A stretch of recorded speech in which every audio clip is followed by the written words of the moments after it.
بالله من شرور أنفسنا ومن سيئات أعمالنا. من يهد الله فلا مضل له ومن يضلل فلا هادي له. ونشهد أن لا إله إلا الله وحده لا شريك له. ونشهد أن سيدنا ومولانا محمدا عبده ورسوله. أما بعد، فأعوذ بالله من الشيطان الرجيم. بسم الله الرحمن الرحيم. يا أيها الرسل كلوا من الطيبات واعملوا صالحا إني بما تعملون عليم.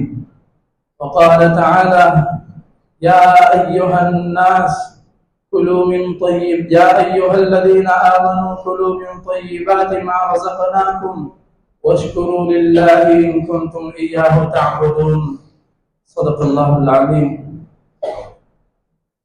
وقال رسول الله صلى الله عليه وسلم: إن الله طيب لا يقبل إلا طيبا. وإن الله أمر المؤمنين بما أمر به المرسلين، فقال: يا أيها الرسل كلوا من الطيبات واعملوا صالحا إني بما تعملون عليم. وقال: يا أيها الذين آمنوا كلوا من طيبات ما رزقناكم واشكروا لله إن كنتم إياه تعبدون. إلى آخر الحديث، أو كما قال عليه الصلاة والسلام. கண்ணியத்துக்குரிய அல்லாஹ்வின் நல்லடியார்களே, இஸ்லாமிய சகோதரர்களே, அல்லாஹ் சுப்ஹானஹு வ தஆலா இந்த ஜும்மாவுடைய தினத்தில் அவனுடைய கட்டளை நிறைவேற்றுவதற்காக அவனுக்கு பிரியமான இடங்களில் ஒன்றான ஒரு மஸ்ஜிதில் அல்லாஹ் நம்மை ஒன்று சேர்த்ததை போல் நாளை ஆখিরাவில் ஜன்னத்து ஃபிர்தௌஸ் என்ற உயர்ந்த சுவனபதியை அல்லாஹ் நம்ம எல்லோரையும் சேர்த்தருள் புரிவானாக. கண்ணியமிக்க அல்லாஹ் நல்லடியார்களே, அல்லாஹ் சுப்ஹானஹு வ தஆலா நமக்கு இந்த உலக வாழ்க்கையில் நாம் நிரந்தரமான வாழ்க்கைக்கு தயாரிப்பு செய்வதற்காக, அதற்கான ஏற்பாடுகளை செய்து கொள்வதற்காக ஒரு அழகான வாழ்க்கை திட்டத்தை முழுமையான தீனின் மூலமாக அல்லாஹ் நமக்கு தந்திருக்கின்றான். அல்லாஹ் சுப்ஹானஹு வ தஆலா மறு உலக வாழ்வின் வெற்றியை எதில் வைத்திருக்கிறான் என்று சொன்னால், இந்த துன்யாவுடைய வாழ்க்கையில் யார் தங்களுடைய எல்லா விஷயங்களையும் தீனின்படி அமைத்துக் கொள்வார்களோ, முழுமையாக தீனின்படி வாழ்வார்களோ, அவர்களுக்கு அல்லாஹ் சுப்ஹானஹு வ தஆலா ஈருலக வெற்றியை அல்லாஹ் வாக்களிக்கின்றான். குர்ஆனிலே அல்லாஹ் சுப்ஹானஹு வ தஆலா அதன் பக்கம் அழைப்பு கொடுக்கின்றான். யா அய்யுஹல்லதீன ஆமனு துகுலு ஃபிஸ்ஸில்மி காஃபா. ஈமான் கொண்டவர்களே, இஸ்லாமில் முழுமையாக நுழைந்து விடுங்கள். சில துறையில் இஸ்லாம் இருக்கிறது, மறு துறையில் இஸ்லாம் இல்லை என்றால் அல்லாஹ் ஏற்க மாட்டார்.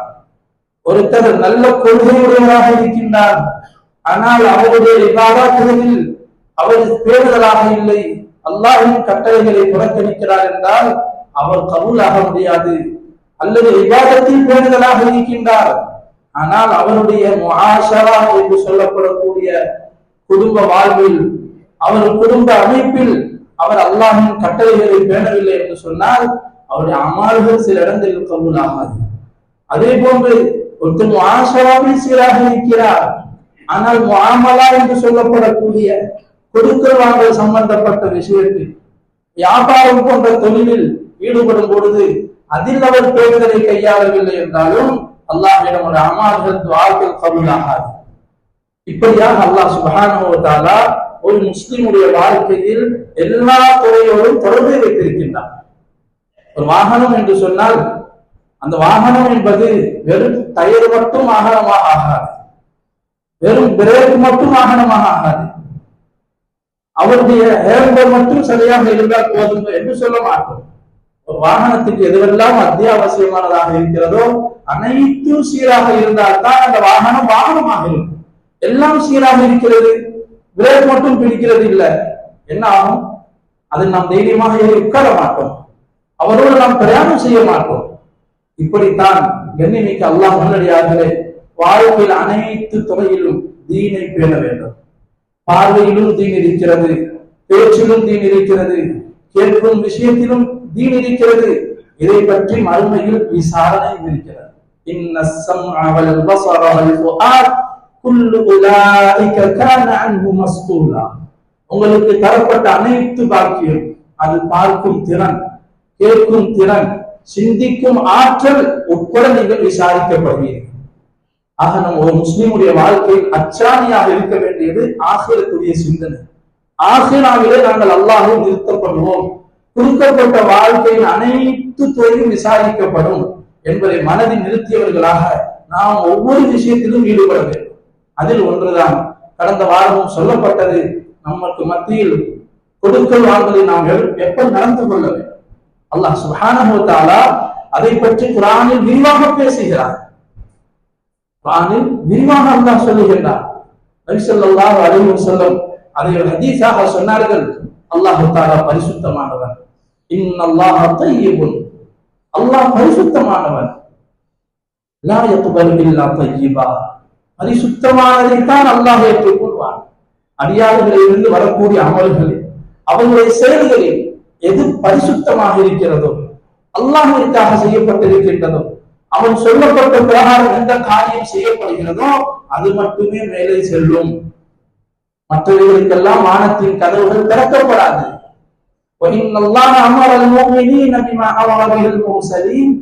அல்லாஹ் தஆலா இந்த விஷயத்தில் தன்னுடைய ரசூல்மார்களுக்கு, நபிமார்களுக்கு அல்லாஹ் எதை ஆணையாக விட்டானோ அதை தான் மோமின்களுக்கும் அல்லாஹ் கட்டளையிடுகின்றான். யா அய்யுஹர் ரசூல், என்னுடைய ரசூல்மார்களே, நபிமார்களே, குலு மினத் தய்யிபாத், ஹலாலானதை சாப்பிடுங்கள், ஹலாலானதை பரிசுத்தமானதை உண்ணுங்கள், வஅமலு ஸாலிஹா, நல்ல அமல்களை செய்யுங்கள்.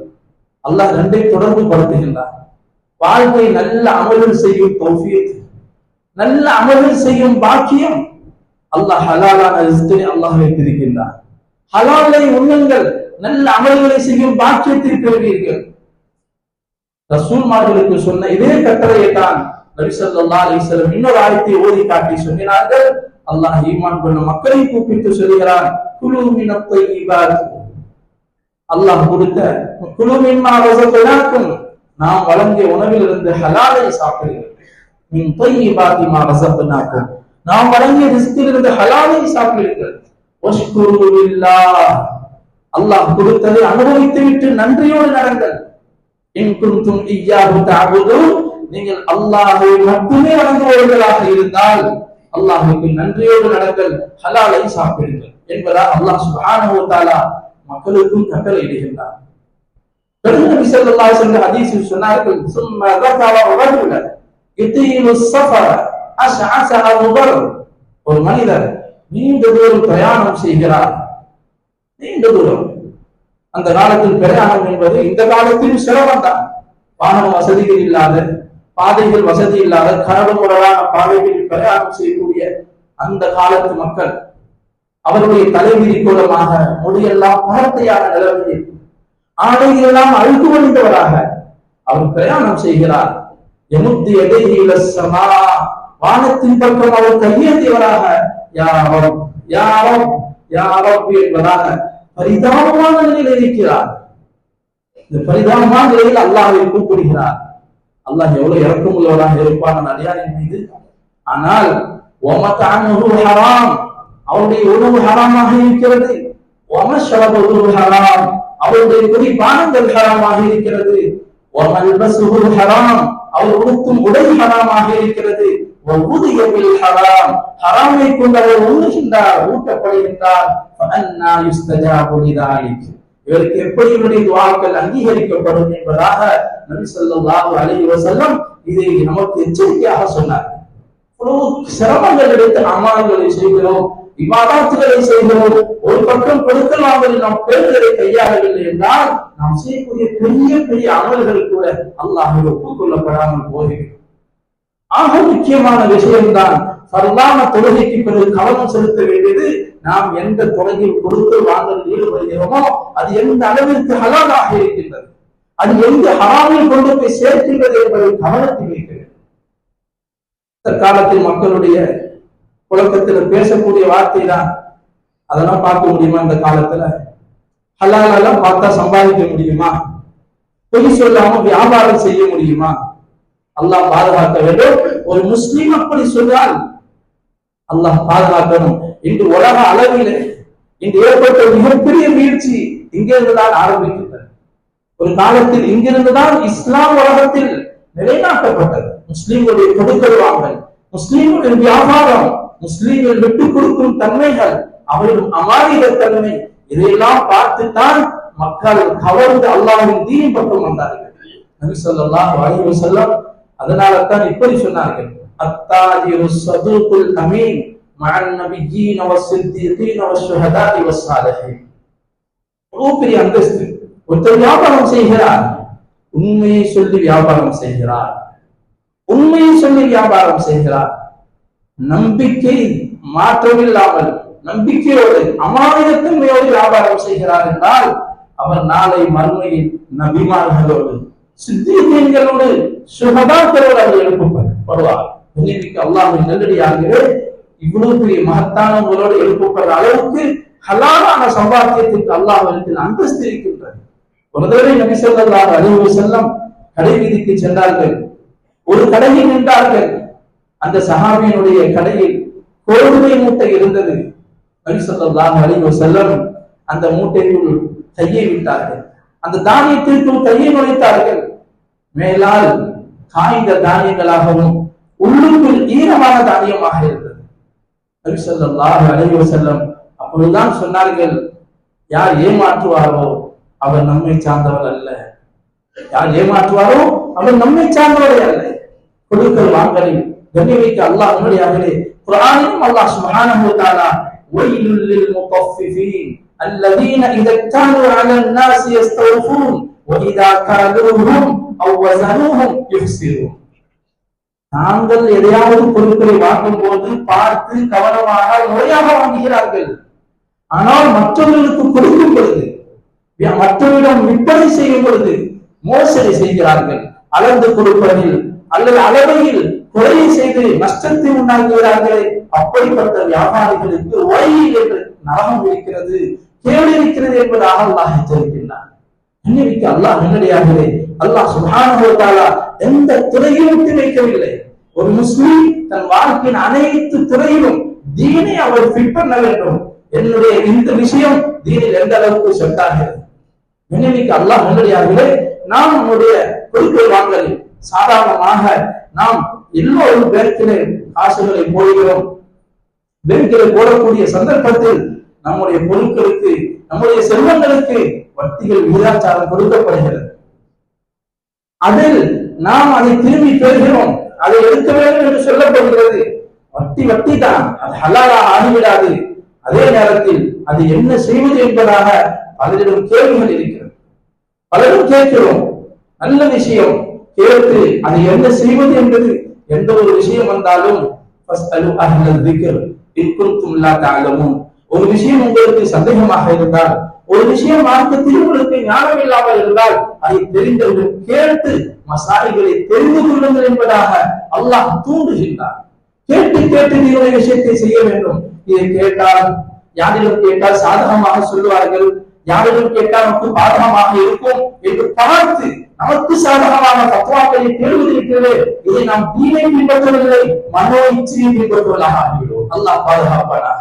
அல்லாஹ் குர்ஆனிலே அதை எச்சரிக்கை செய்கின்றார். யாரு தனது மனோ இச்சையை கடவுளாக ஏற்றுக்கொண்டானோ, அது என்ன சொல்லுகிறதோ, அது எதை ஆசைப்படுகிறதோ அதை நாம் செய்வது என்ற நிலைக்கு வந்துவிட்டால் இவன் மிகப்பெரிய அநியாயக்காரர் என்பதாக அல்லாஹ் சொல்லுகிறார். அந்த நிலையை விட்டு நாம் இறங்கி அல்லாஹ்விற்கு இது தக்வாவுக்கும் தத்வாவுக்கும் ஒத்ததாக எந்த கருத்து இருக்கிறோ அது எனக்கு வேண்டும் என்பதாக அந்த நிலையில் மசாயிகளை கேட்க வேண்டும். அந்த பணத்தை நாம் எடுக்கிறோம், எடுத்து அதை நாம் பிறருக்கு கொடுக்கின்ற சமயத்திலே தேவையுடையவர்களுக்கு நாம் அதை கொடுக்கும் பொழுது சில சமயம் சில பேருதலான தேவையுடையவர்களும் இருப்பார்கள். அவைகளும் சொல்லியும் கொடுக்கலாம், இது நாங்கள் இதை உபயோகப்படுத்தக் கூடாது, இது வட்டி காசு, இது நாங்கள் எந்த நன்மையும் எங்களுக்கு செல்லாது, இதை நாங்கள் கீழே தான் போட வேண்டும், நீங்கள் நிர்பந்த நிலையில் இருக்கிறீர்கள் என்பதற்காக இதை தருகிறோம், இது நீங்கள் பயன்படுத்தலாம் என்று சொல்லிக் கொடுப்பது சேர்ந்தது. இல்லை என்றாலும் பிரச்சனை இல்லை, சொல்லாமல் கொடுத்து விடலாம். ஆனால் அதில் நாம் ஒருத்தருக்கு உபகாரம் செய்கிறோம் என்ற எண்ணம் வந்துவிடக்கூடாது. எப்படி நம்முடைய சுத்தமான காசிலே ஒரு சந்தோஷத்தோடு செய்வோமோ, ஒரு நல்ல அமல் செய்ய வாக்கியம் கிடைத்துவிட்டது என்பதாக ஒரு சதகா செய்யக்கூடிய பாக்கியம் கிடைத்து விட்டது, ஒரு ஏழையான மனிதனுக்கு உதவி செய்யும் பாக்கியம் கிடைத்தது. இவருக்கு இந்த தர்மத்தை கொண்டு அல்லாஹ்வின் பொருத்தம் கிடைக்கும் என்பதாக நாம் எப்படி சுத்தமான ஹலாலான பொருளை நாம் ஆசை வைப்போமோ, எண்ணம் வைப்போமோ, அந்த எந்த எண்ணமும் இதில் வரக்கூடாது. அதே போன்று ஒருத்தர் இறந்து விட்டார், அவருடைய பணங்கள் பேர் அக்கௌண்டில் இருக்கிறது, அதை நாம் எடுக்கின்ற சமயத்திலும் வட்டியை பிரித்து விட்டுத்தான் சொத்தை பார்க்க வேண்டும். அதையும் சேர்த்து சொத்திலே பங்கீடு செய்வது இருக்கிறது, ஹராம் அதிலே கலந்துவிடும். கண்ணியமிக்க அல்லாஹ் நல்லடியார்களே, அதே போன்று பிறருடைய பொருட்களை நாம் பராமரிக்கிறோம் என்று சொன்னார். நம்முடைய சொந்த பந்தங்கள் அனாதைகளாக இருப்பார்கள், பிறருடைய பொருட்கள் நம் கைவசம் வந்துவிடும், நாம் அதற்குரிய உரிமையாளர்களாக இருப்போம் என்று சொன்னால் இங்கு நாம் மிகவும் எச்சரிக்கையாக இருக்க வேண்டும். இன்னல்லதீன யக்துலூன அம்வாலல் யதாமா ظلما இன்னமா யக்துலூன ஃபீ புதூனிஹிம் நாரா வஸயஸ்லௌன ஸஈரா. அல்லாஹ் பாதுகாப்பானாக. யார் எத்தீம்களுடைய அனாதைகளுடைய, அது சகோதரிகளுடைய பிள்ளைகளாக இருக்கலாம், அல்லது சகோதரிகளாக இருக்கலாம், அல்லது சிறுவரான சகோதரர்களாக இருக்கலாம், சகோதரர் வீட்டு பிள்ளைகள் இறந்துவிட்ட அல்லது பராமரிக்க முடியாத சகோதரின் பிள்ளைகள், இவருடைய சொத்துக்கள் நம் கைவசம் இருந்து அதை பராமரிக்கிறோம் என்று சொன்னால் இந்த விஷயத்தில் மிகவும் பேர்களை கையாள வேண்டும். அந்த நேரத்தில் அவர்கள் எப்பொழுது பாதியமாகி அதற்கு அதை பெறுவதற்கு தகுதியானவர்களாக ஆகிவிடுவார்களோ அந்த நேரத்தில் அதை முறையாக சொல்லி ஒப்படைப்பது. இது போன்று பல இடங்களில் நம்முடைய கொடுக்கல் வாங்கல்கள் சம்பந்தப்பட்டிருக்கும். அவைகளை நாம் கண்ணுங்கருத்துமாக கண்காணிக்க வேண்டும். நாம் சம்பாதிக்கக்கூடிய சம்பாத்தியத்தை பற்றிய நபி ஸல்லல்லாஹு அலைஹி வஸல்லம் சொல்லும் பொழுது ஒவ்வொரு விஷயத்திலும் நியத்தை தான் அல்லாஹ் பார்க்கிறான். தொழுகையில மட்டுமல்ல, தொழுவது மட்டும்தான் அல்லாஹ்வுக்காக இருக்க வேண்டியது அல்ல, தன்னுடைய கொடுக்கல் வாங்கலும் சம்பாத்தியத்தில் மன் தலப ஹலாலன், ஒருத்தர் ஹலாலாகத்தான் சம்பாதிக்கின்றார். எதற்காக சம்பாதிக்கின்றார்? தங்களுடைய பிள்ளைகளுக்கு மனைவி மக்களை பிறர்கள் கையேந்தலை மற்றும் பாதுகாக்க விரும்புவதற்காக ஹலாலாக சம்பாதிக்கின்றார். அக்கம் பக்கத்தினர்களை விமர்சிக்க விரும்புவதற்காக சம்பாதிக்கிறார் என்றால் லக்கி அல்லாஹ் யௌமல் கியாமா வ வஜ்ஹுஹு கல்கமரி லைலத்தல் பத்ர். நாளை கியாமத்துடைய நாளையில் 14ஆம் பக்கத்தின் நிலவை போன்று அவருடைய முகம் பிரகாசித்த நிலவில் அல்லாஹ்வை சந்திப்பார். அதுக்கு மாற்றமாக சொன்னார்கள் நபி ஸல்லல்லாஹு அலைஹி வஸல்லம், ஒருத்தர் சம்பாதிக்கின்றார், தனது ஹலாலன் ஹலாலாகத்தான் சம்பாதிக்கின்றார், ஆனால் முஃபாசிரன் முகாசிரன், நிறைய செல்வத்தை திரட்டணும், முராகியன் மக்கள் என்னை பாராட்ட வேண்டும், நான் பெரிய செல்வத்தில் என்று மக்கள் என்னை பின்னால் பேச வேண்டும் என்பதற்காக முகாசிரன் பொருளை அதிகமாக்க வேண்டும் என்பதற்காக யார் சம்பாதிப்பாரோ அல்லாஹ் பாதுகாப்பானாக. நாளை மறுமையில் அல்லாஹ் கடும் கோபம் கொண்ட நிலையில் அல்லாஹ் சந்திப்பார். அல்லாஹ் ஹராமான சம்பாத்தியம் அல்ல, ஹலாலாகத்தான் சம்பாதிக்கின்றார். நியத்தை நாம் சரி செய்ய வேண்டும். நான் எனக்கு கிடைக்கக்கூடிய ஹலாலான இந்த வருமானத்தை கொண்டு அல்லாஹ் விரும்பும் விஷயத்தில் செலவழிப்பேன், தேவையுள்ள இடங்களில் செலவழிப்பேன், நாளை மறுமையில் இதையும் நான் சீர்பாக ஆக்கிக் கொள்வேன் என்ற நியத்தில் சம்பாதித்தால் அவர் எவ்வளவு பெரிய கோடீஸ்வரராக இருக்கட்டும், அவர் பெரும் பாக்கியசாலியாக ஆகிவிடுவார். என்னைக்கு அல்லாஹ் நல்லடியார்களே, இந்த அடிப்படையில் நம்மளுடைய வியாபாரங்களை, நம்முடைய கொடுக்கல் வாங்கலை அதை நாம் சீராக்கினால் தான் நம்முடைய அமல்கள் தலைக்கு மேலாக உயரும். இல்லை என்று சொன்னால் அந்த அமல் தலைக்கு மேல் செல்லாது. இப்படி அல்லாஹ் சுப்ஹானஹு வ தஆலா வியாபாரம் சம்பந்தப்பட்ட ஹலால் ஹராமுடைய விஷயங்களை பல இடங்களில் விரிவாக அல்லாஹ் பேசுகின்றார். இந்த விஷயங்களில் நாம் பிறருக்கு கொடுத்து உதவுகின்றோம், தேவையானவர்களுக்கு கடன் கொடுக்கின்றோம், கடன் கொடுப்பதின் சிறப்புகள் பற்றி கடந்த வாரம் சொல்லப்பட்டது. அதே நேரத்தில் திருப்பி கொடுக்கின்ற விஷயத்திலும் எச்சரிக்கை செய்யப்பட்டிருக்கிறது. யார் கொடுப்பதற்கான சக்தி இருந்தும் உடமையாக நிறைவேற்ற வேண்டும் என்ற சக்தி இருந்தும் மற்றவர்கள் அன்னைக்கு உருவம் வசதி இருந்தும் அதை கொடுக்காமல் தாமதப்படுத்துவது இவர்தானே, பின்னாடி கொடுத்துக்கிறோம் அல்லது ஒன்றும் பிரச்சனை இல்லை நம்ம எப்பெல்லாம் கொடுத்துக்கிற முடியுன்றதற்காக கடனை தாமதப்படுத்துவது வசதி இருந்தும் அது உருவம், இது அநியாயம் என்பதாக சொன்னார். கடுமையான எச்சரிக்கைகள் கடன் விஷயத்தில் சொல்லப்பட்டிருக்கின்றது. நபி ஸல்லல்லாஹு அலைஹி வஸல்லம் ஜனாஸா வந்துவிட்டது என்று சொன்னால் நபி ஸல்லல்லாஹு அலைஹி வஸல்லம் தொலை வைப்பதற்கு சஹாபாக்கள் ஆசைப்படுவார்கள். ஆனால் அவர் கடனாளியாக இருந்தால் விசாரிப்பார்கள், இவர் கடனாளியா என்று கேட்பார்கள். ஆம் என்று சொல்லிவிட்டால் உங்களில் யாராவது அவருக்கு தொழில் என்று சொல்லிவிட்டு சென்று விடுவார்கள். சஹாபாக்கள் யாராவது ஒரு பொறுப்பெடுப்பார்கள், யா ரசூலல்லாஹ், அப்படி நீங்க போய்விடாதீர்கள், தாங்கள் அவருக்கு துணையுங்கள், நானும் ஒரு கடனுக்கு பொறுப்பாளியாக இருக்கின்றேன், நான் பொறுப்பளிக்கிறேன் என்று முன் வந்து இந்த சகோதரரை பாதுகாக்க வேண்டும். இவர் கடனாளியான நிலைமையில் நபி ஸல்லல்லாஹு அலைஹி வஸல்லம் தொழுகை இல்லாமல் துஆ இல்லாமல் அல்லாஹ்விடம் போய்விடக் கூடாது என்று அவரை பற்றி ஆசிரியத்தை பற்றிய கவலை. நம்ம எல்லாம் ஜனாசாக்கு போனா அவர் விட்டுடுவாங்க பத்தி தான் பேசிக்கிறோம். திருப்பி எப்படி போயிட்டாரு, இவர் இவ்வளவுதான் சம்பாதிச்சாரு, இவர் ஒண்ணு சேர்த்து வைக்கல. அந்த மலக்குமார்கள் அந்த மையத்தை சொல்றாங்க, எல்லாரும் விட்டுடுமாவை பத்தி பேசுறாங்க, நீ என்ன கொண்டு வந்தாலும் நாங்க பார்த்துட்டு இருக்கோம்னு சொல்றாங்க.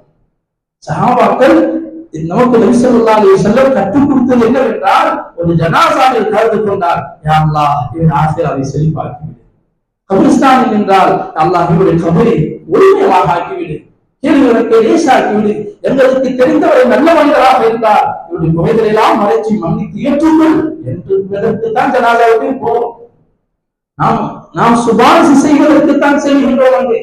அங்கே சென்று அவரை பற்றிய கவலைகளும் நம்மை ஒவ்வொருத்தரும் தன்னை பற்றிய கவலைகளில் தான் ஜனாசாவில் கலந்து கொள்ள வேண்டும் தவிர அந்த ஜனாசாவில் இருந்து கொண்டே நாம் மற்ற விஷயங்களில் பேசுவது, உலக விஷயங்களில் பேசுவது, கபிரிஸ்தானில் அடக்கிற இடத்துல நின்று கொண்டு உலக விஷயங்களில் பேசுவது என்பது நாம் இன்னும் கஃப்லத் என்னும் மறதியில் மூழ்கி இருக்கிறோம் என்பதற்கான அடையாளமாகும். நபி ஸல்லல்லாஹு அலைஹி வஸல்லம் ஒரு சந்தர்ப்பத்தில் வந்தார்கள், சஹாபாக்கள் பேசிக் கொண்டிருந்தார்கள். சொன்னாங்க, இன்பங்களை எல்லாம் முடித்து விடக்கூடிய நோக்கை ஞாபகம் வையுங்கள். அந்த சிந்தனை பசுமையாக இருந்தால் கேடி கூத்துக்கெல்லாம் நமக்கு மனசு வராது. வினைமிக்க அல்லாஹ் நல்லடியார்களே, ஆக நாம் மறுமையை முன்வைத்தவர்களாக நம்முடைய ஒவ்வொரு அம்சத்தையும் நாம் எந்த காரியமா பொருட்கள் ஈடுபடுகிறோமோ அது முறையாகத்தான் செய்து கொண்டிருக்கின்றோமா, அதில் எங்காவது பிரச்சனை இருக்கின்றதா, அதை எப்படி நாம் மௌத்துக்குள் சரி பண்ண முடியும் என்பதற்காக அதே கவலையில் இருந்து அதை சரி செய்ய வேண்டும். அல்லாஹ் சுப்ஹானஹு வ தஆலா அப்படிப்பட்ட பரிசுத்தமான ஒரு வாழ்வை நம் எல்லோருக்கும் நசீபாக்குவானாக. நம்முடைய பொருட்கள் வாழ்விலும், குடும்ப வாழ்விலும், சமூக வாழ்விலும், அனைத்து துறையிலும் முழுமையான சுன்னத் ஷரீஅத்தை பேணி நடக்கக்கூடிய நல்லடியார்களாக அல்லாஹ் நம் எல்லோரையும் ஏற்றுக்கொள்வானாக. ஆமீன். வ ஆகிரு தஅவானா அல்ஹம்துலில்லாஹி ரப்பில் ஆலமீன். வஸ்ஸலாமு அலைக்கும் வரஹ்மத்துல்லாஹி.